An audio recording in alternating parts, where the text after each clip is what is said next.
Tiga kumpulan Allah tak pandang dan Allah tak peduli hari kiamat. Tuan-tuan, selain Allah tak ada yang berkuasa di mahsyar kelak. Tidak ada yang berkuasa selain Allah. Apabila yang satu-satunya berkuasa itu tidak memandang dan tidak peduli dengan kamu, dengan siapa kamu nak minta?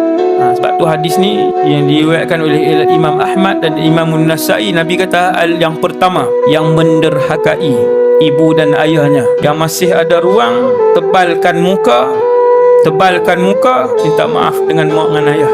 Ada orang dia tinggal keluarga dia senyap macam tu je sampai hari ni. Ramai belas tahun ada masih hidup, ada di Malaysia.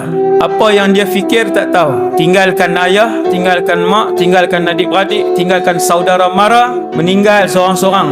Pak saudara dah meninggal seorang demi seorang, mak saudara dah meninggal, ayah pun dah meninggal.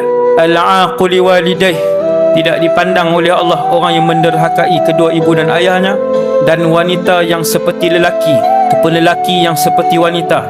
Yang kedua, yang ketiga, dayuth, laki-laki yang tidak menegur maksiat yang dibuat oleh isteri dan anak-anaknya.